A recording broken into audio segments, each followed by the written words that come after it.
What is going on, YouTube? Welcome back to the JDW Sports Talk Show, where every fan is welcome. As you see, we're officially back, ready to rock and roll for our NFL Week 4 picks, score predictions, giving you insights on your favorite NFL teams matchup. And if you enjoy videos like this, we do power rankings every single week. We do these weekly predictions. Make sure you stick around, like, subscribe, put the post notification bell on so you don't miss any future videos like this one.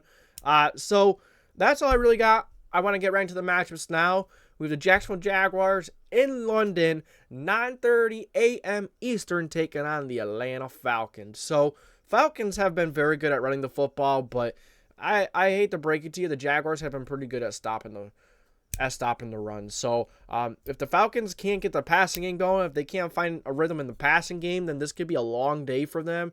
Now, the offensive line has been mediocre. Caleb McGarry hasn't looked good. That guy's been popping out to me as a very bad right tackle so far. He hasn't looked very good at all.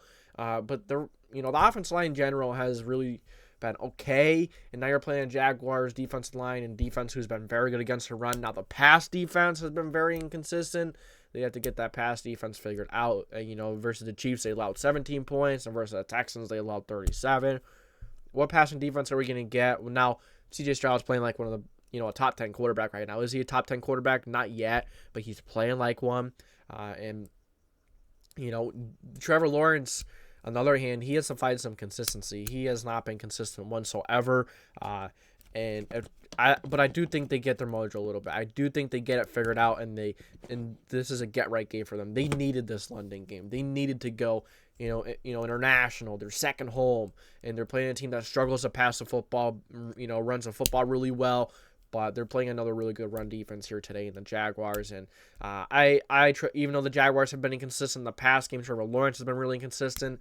I'm taking this Jacksonville Jaguars team to go ahead and take this win here. I think Trevor Lawrence and you have Calvin Ridley, Christian Kirk, Zay Jones, Evan Ingram, Travis Etienne coming out of the backfield. Even though that offensive line has not been good at all.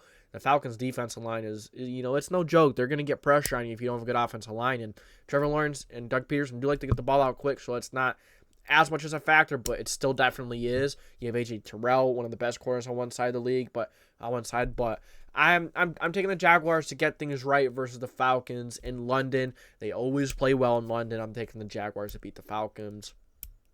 All right, next up. Very highly anticipated matchup between the Miami Dolphins and the Buffalo Bills. This is taking place in Buffalo. So, Miami Dolphins just put up 70 points versus the Broncos. And, both of these teams are very hot. This is a great and a phenomenal matchup. And I see a lot of people taking the Dolphins, and rightfully so. The Dolphins have put up, in week 1 versus the Chargers, 36. Week 2 versus the Patriots, 24. And then week 3 versus the Broncos, they put up 70 points. If you put up 70 points, everyone's going to be all over you, and they're going to be picking you in the next week. But I will say, there's a good shot that the Bills could win this one, 100%. Their defense and their offense has been incredible. Now, what Josh Allen are we going to get? Are we going to get the Josh Allen's going to start bad and then play bad the entire game, or is he going to start good and then just play like Superman the entire game? That's the issue with Josh Allen. Once he, if he starts bad and he doesn't play well, it's most likely going to be like that the entire game. He can't regain his focus. So if the Dolphins can get after Allen early, get a turnover early, hit him a couple of times, then I can absolutely see the Dolphins just putting this game to bed, putting this game to rest really early. Now, they do have a couple of injuries. I think Jalen Waddle is still in the concussion protocol, so hopefully he can get out of that soon. Ram Ramczyk, Teron Armstead, he's still dealing with injuries. So you definitely have a few injuries, and playing a very good Buffalo Bills team that will hurt. But last week, look what the Dolphins did without Jalen Waddle. They still put up 70 freaking points, and that is so impressive. That's so impressive. Their defense has gotten better every single week. Their run offense, them rushing the football has been absolutely incredible. They've been very good at rushing the football. So, the Bills are good at stopping the run, but they'll probably make the Dolphins dink and dunk. They have very good safeties, very good secondary. They're gonna make the Dolphins probably dink and dunk all game long. They're not gonna want to give up any long plays, but that's much easier said than done versus the Dolphins. am taking the Dolphins in this one because I think the difference is going to be that Dolphins defense has been playing hard. They've been getting better every single week. And that Dolphins defense is going to do its job versus Josh Allen.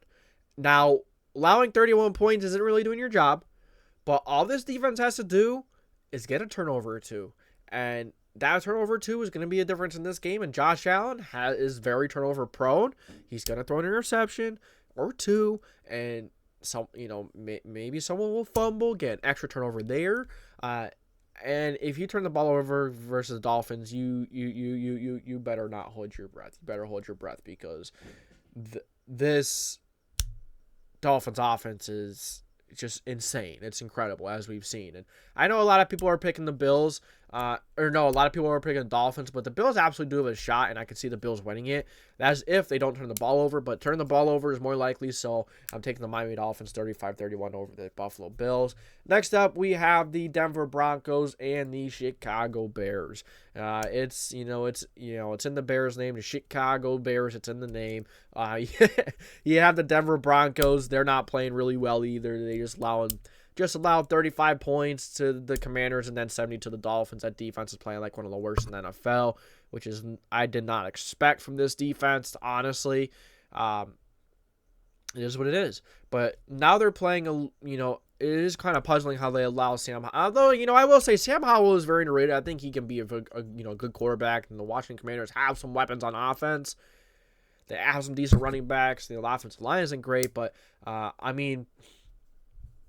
Justin Fields, I don't think he's anywhere near. I don't think he's where Sam Howell is. I think Sam Howell is a very good quarterback. I think he can be. And Justin Fields, I don't think he's the answer for Chicago. He's just not there. He's got a long way to go. I get it. The team around him isn't great, but he's got some weapons. If you go and rewatch the games, he's obviously missing reads. He's holding the ball way too long. The decision making is not there. I just don't see it. I don't see Justin Fields being the future for Chicago. Coaching has not been great, and Justin Fields has been honest about that. Maybe that's holding him back, but honestly, he's still missing reads. He's still holding the ball for too long. I'm not seeing it, and I'm gonna count on Justin Fields making a couple of mistakes over Russell Wilson. I know Russell Wilson hasn't been playing great, but he still has that ability to make a few nice plays. He's got the experience. Has not been great, but he's been playing better than he was last year. I don't think the Bears take this one. I'm not sure if the Bears are going to win more than 2 games this year. But I'm taking them. If they do win one, this is going to be one of them. But I have more confidence in Denver Broncos. They're pissed after last week, allowing 70 points. That defense is going to come out playing as hard as they could. Are they going to play good? That's a different story. But they're going to play as hard as they could. They're going to do the best they could. After that embarrassing loss versus the Dolphins, but taking the Denver Broncos 23-19. Next up, Cleveland Browns and the Baltimore Ravens. This Browns defense is one of the best, if not the best, in the NFL right now. They've allowed maybe 1 or 2 touchdowns in the season so far. Week 1, I don't think they allowed a touchdown to the Bengals, and it was I think they only allowed a field goal. Same versus the Titans, and then versus the Steelers. I know it looks like they gave up 20. I think it was 22 points, but honestly, I think that the Steelers had I think they had 1 defensive touchdown, and they had another turnover that put the ball close for the Steelers offense to score. But this Browns team, as I was saying before the season, is one of the most underrated teams in the NFL, and they're probably going to surprise a lot of people. No one was talking about them just because they're the Browns. They have a good team. They have, Deshaun Watson is starting to knock that rust off. He's starting to, this passing game is starting to get going, and I think that this Cleveland Browns team is going to take it versus the Baltimore Ravens. The Ravens are too beat up. They're too beat up. And we saw it last week versus the Colts. Colts defensive line, they're allowing pressure on Lamar Jackson all day long. And Lamar Jackson's weapons are all hurt. You do have Zay Flowers. Other than that, you didn't have Mark Andrews the first week or two, and now you get him back, and you still weren't able to get him the ball. Defense, you have quite a few injuries. It's a train wreck. That's why I'm so confident in picking the Cleveland Browns to really take control of this division, beat the Baltimore Ravens in the Week 4 AFC North matchup. All right, another AFC matchup we have going on here between the Cincinnati Bengals and the Tennessee Titans. The Bengals are on the short week, but I'd say that's about all the Titans have going for them. They looked like the Bengals that that we all know and love versus the Rams in the second half. It seemed like they found their mojo. They found a little bit of themselves, and it's a very bad matchup for the Titans. I mean, they can stop the run really well, but the Bengals, that's not their strength. They're going to pass the ball on you. And Joe Burrow looked like himself, getting the ball to Jamar Chase. T. Higgins had a couple of drops, but I'm sure he'll bounce back. Tyler Boyd looking good. This entire offense just looking, what we expect them to. And that offensive line still is horrible. It's still not a very good offensive line. It's one of the worst in the league. And, that offense has to play very horizontal. But the Titans' passing defense is not as good as the run defense, and the run defense is one of the best in the NFL. The pass defense isn't horrible, but it's not great, and it's just not a good It's just not a good matchup for the Titans. Do the Titans even score 16? I don't know, because that Bengals defense line was really getting at Matthew Stafford, and that Titans offensive line is really bad as well as the Rams offensive line. So I expect Ryan Tannehill to be under duress all game long. And other than DeAndre Hopkins, who's going to step up? Don't know. For those reasons, I'm taking Joe Burrow and the Cincinnati Bengals to win their second game in a row.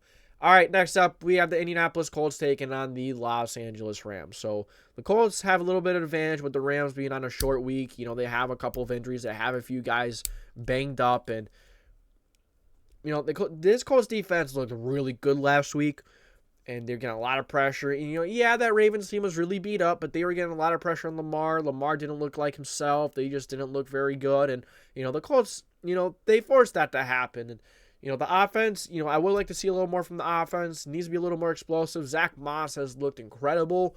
And that Rams run defense has been very, it has been good, but they have allowed chunk plays as well.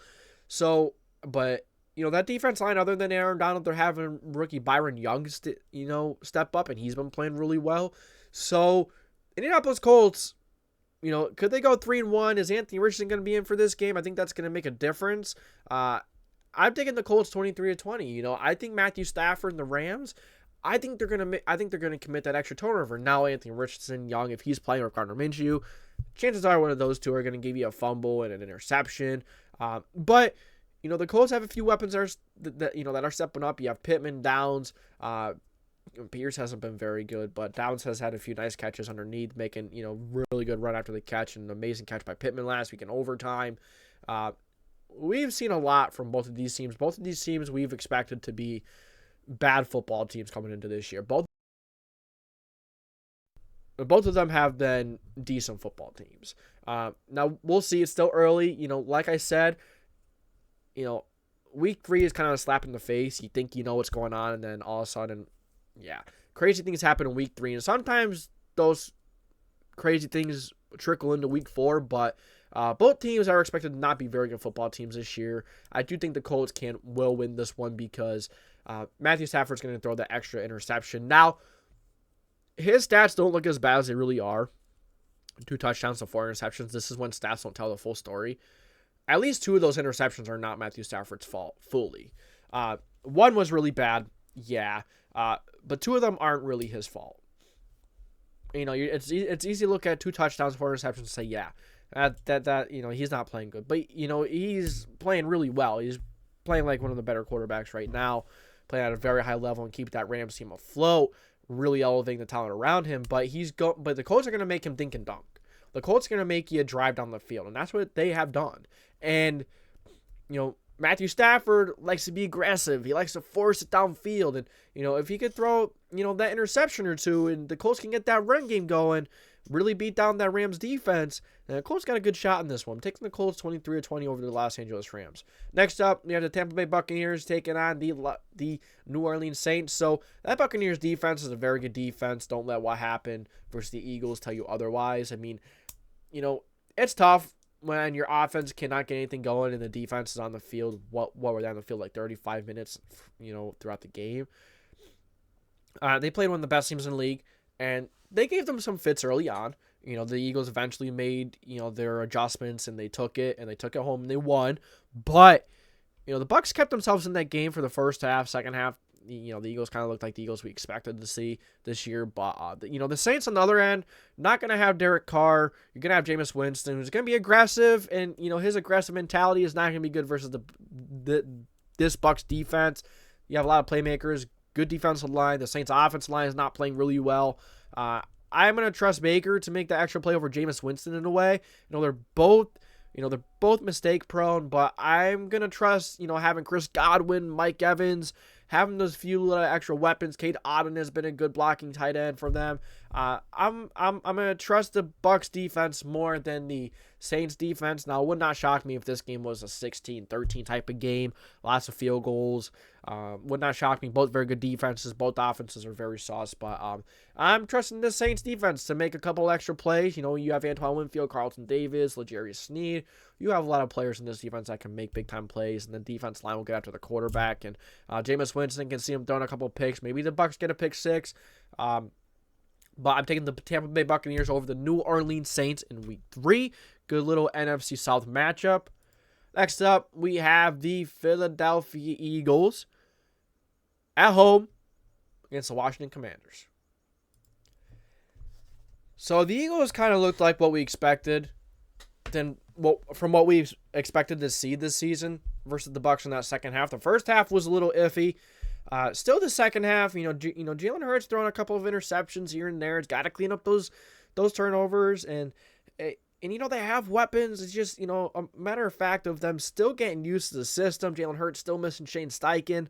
The defense line is incredible. Their passing defense has been a little sus. Did very good versus Baker Mayfield. But now you're playing a different animal, and you're playing some really good weapons. Terry McLaurin, Curtis Samuel, Jahan Dotson, Logan Thomas, I think is a very underrated tight end. Sam Howell, one of the most underrated quarterbacks in the NFL. He's looked very good so far this year. I'm really happy from what we've seen from Sam Howell. Now, did not like what we've seen versus the Bills. He looked very bad versus the Bills. 4 interceptions. He's not playing well, but he was under pressure all game long. The Bills have one of the best defenses in the NFL. And it was a tough matchup for Sam Howell, but nonetheless, 4 interceptions is unacceptable. This Eagles defense has been beatable, especially in the pass game if you get the pass game going, but the Commanders will be playing an even better defensive line this weekend at the Eagles. Jalen Carter, Nolan Smith, Brandon Graham, you have all these guys in the defensive line, Fletcher Cox. It could be a long day for this Washington Commanders offense, and that's why I'm taking the Philadelphia Eagles. I don't even know if the Commanders will score 17. Like I said, I like Sam Howell, and if you can get the right pieces around him, I think Sam Howell can be can be what you need at quarterback, can be more than enough. He has good decision-making. He's accurate. I like what we've seen. He has good leadership, but it's not going to be enough versus this Eagles defense. Jalen Hurts is going to make a nice couple of plays. Washington Commanders defense not look very good versus Josh Allen, a running and passing quarterback. Now, you're also playing Jalen Hurts, who, kind of similar in some ways, doesn't really have the cannon, but Jalen Hurts is, going to roll out, going to kill you with his legs and his arm. So I'm taking the Philadelphia Eagles 28-17 over the Commanders. But it would not shock me to see the Commanders take this one. Would not shock me one bit. It's a divisional matchup. The Eagles, the Commanders kind of seem like to be that thorn in the side of the Eagles. The Eagles just find a way to lose to the Commanders sometimes. And all right, Carolina Panthers and the Minnesota Vikings. So the Carolina Panthers have been interesting, to say the least. Their defense has been inconsistent. Their offense has been pretty anemic. You have Adam Thielen, who's been stepping up, the good veteran. Other than that, you don't have anyone else who's really been stepping up. Although I will say DJ Chark had a good game last game. You just can't really get anything going. Miles Sanders isn't really running well. I feel like they should be running with Chuba Hubbard more. It feels like Chuba Hubbard is making more of an impact with less carries.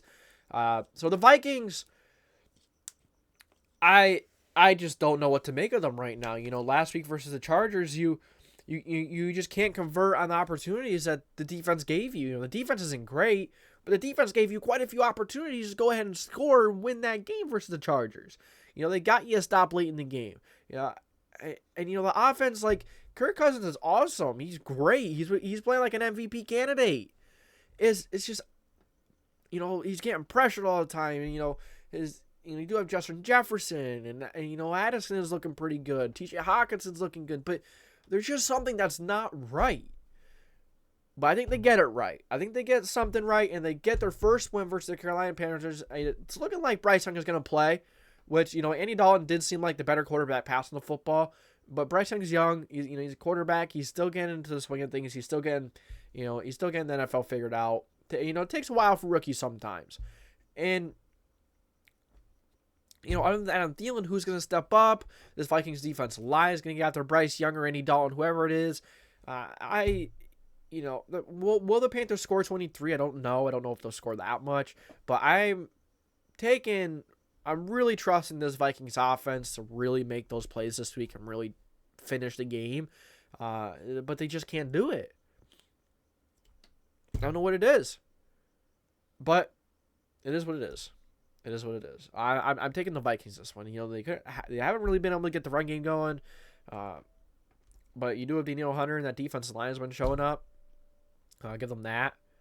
And they're going to put a lot of pressure on who their quarterback is, make them throw a pick or two, and then Kirk Cousins and this offense will take advantage this time. J.C. Horn dealing with injuries once again. I don't think he's playing. It is what it is. Taking the Vikings 31-23. All right, next up. This is kind of like an upset. I think a lot of people are taking the Steelers, and it's not a great matchup for the Texans. The Steelers have one of the best defensive lines in the NFL. You have Cam Hayward in the middle, T.J. Watt, Alex Highsmith. All three of those guys are all pro guys. Maybe Highsmith is Pro Bowl. But point is, all three of those guys are some of the best at what they do on the edge. They're going to provide pressure all game long. And this Texans offense line is really beat up. But that hasn't made a difference in how C.J. Stroud has played. C.J. Stroud has still played like the best rookie quarterback out there. He's played at a very high level. And he's got weapons out there. It's looking like Tate Dell's coming to his own. Nico Collins is having himself a nice season. You have Dalton Schultz, Brevin Jordan. You have playmakers at tight end. If the Texans could get C.J. Stroud on offensive line, C.J. Stroud can really, really take things to the next level. I think he could. He's looking, every single week, he's looking like the C.J. Stroud we saw versus Georgia.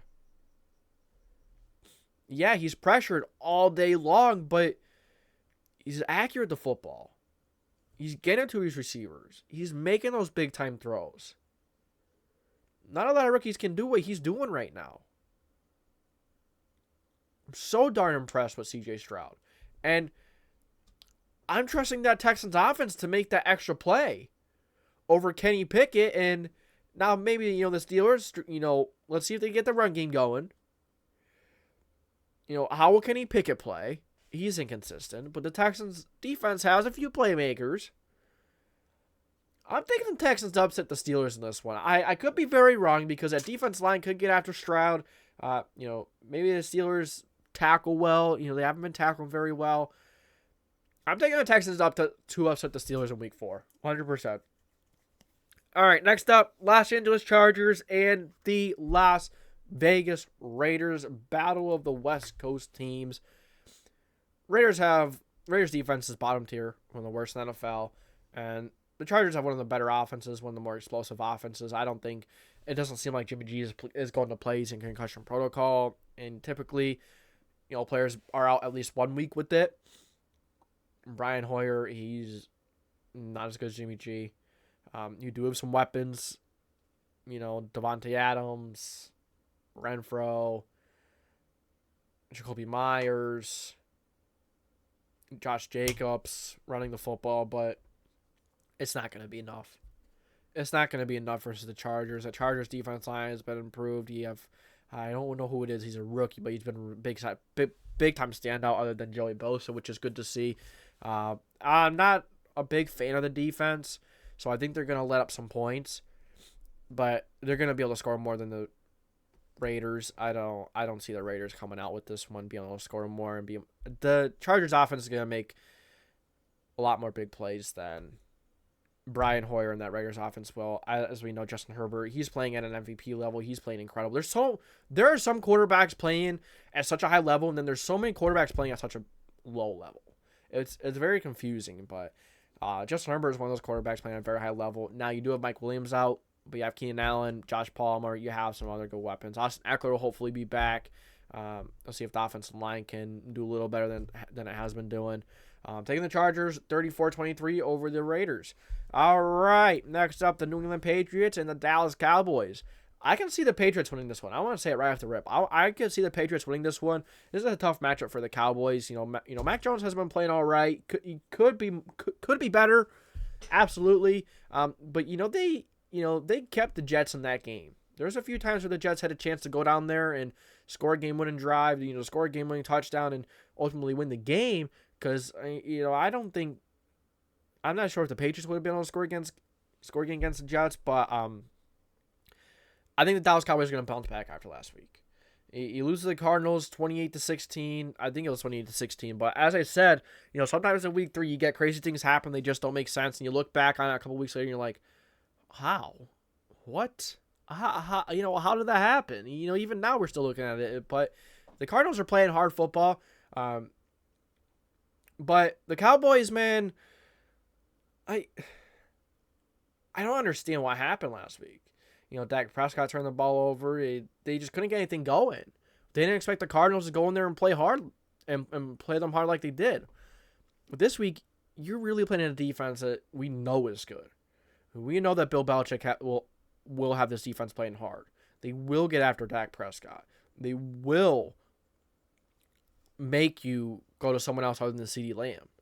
Bill Belichick is notoriously known for taking away your top target, your top weapon, and having to beat them with someone else, with wide receiver number 2 or 3.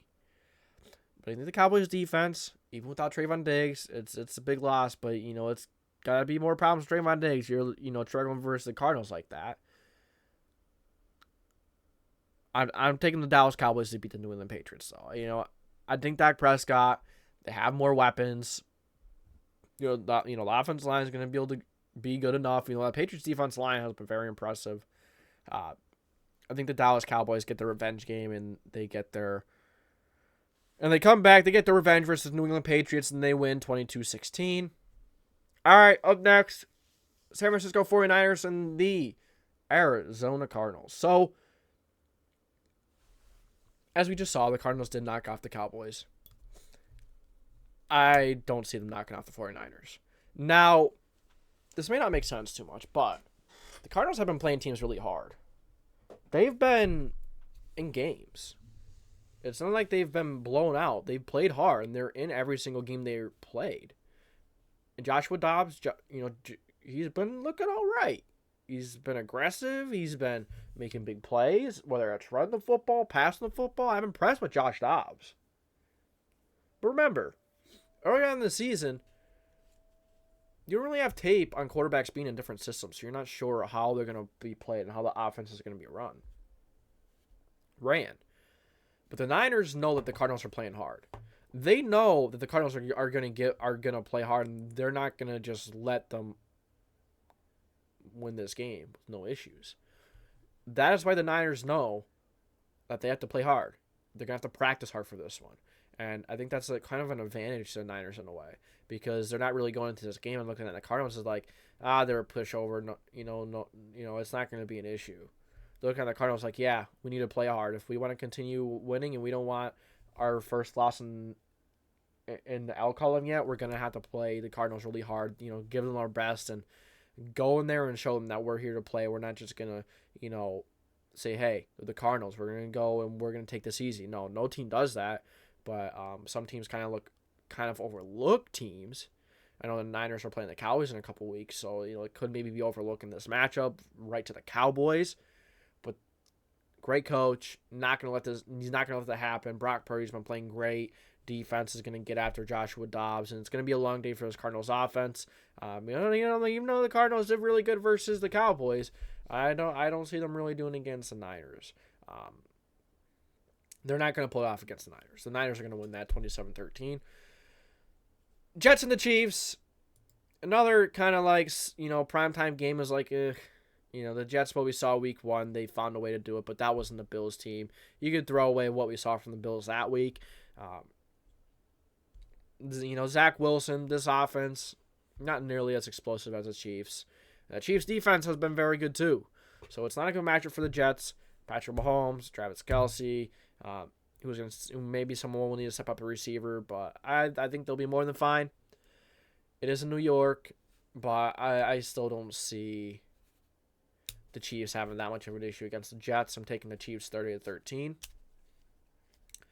Maybe the Jets defense could keep it close, but towards the end of the game, I can see the Chiefs just scoring a couple and, saying, hey, yeah, this game's over. Or it could be over, before the fourth quarter starts. Considering if that Jets defense plays the whole game, depending on how much they're up, how much they're down, whatever. All right. New York Giants at home versus the Seattle Seahawks. I'm taking the Seattle Seahawks over the New York Giants. So the Giants have been very predictable. That's their problem.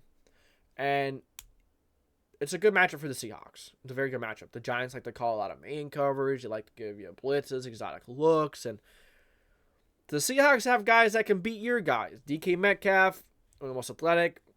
He's a big-time playmaker, very good wide receiver. Tyler Lockett, really good route runner.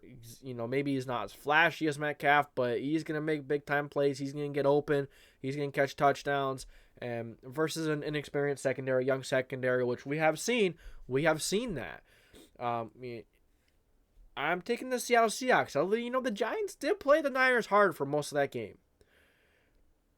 I don't think it's a good matchup for the Giants. And you look at the defense. They have really good corners. They're going to come after Daniel Jones. Can that Giants offensive line show up and protect Jones? I don't think so. Saquon Barkley might be back, so that could be a plus. But even if Saquon Barkley's back, I don't think it's going to be enough to beat the Seahawks. I know they're at home. The Seahawks are also coming across the country, but they also have that extra day because it's Monday. Because it's a Monday night game. So I'm taking the Seattle Seahawks to beat the New York Giants 28-20. And that will be my weekly predictions for week 4. So far, I am 28-20, 29-20 after the Thursday night football game. So that is all I got for you guys today. Thank you for tuning in to the JDW Sports Talk Show, where every fan is welcome. If you enjoy this kind of content, weekly predictions, power rankings, make sure you like, subscribe, put the post notification bell on so you don't miss any future videos. This is the JDW Sports Talk Show, signing off.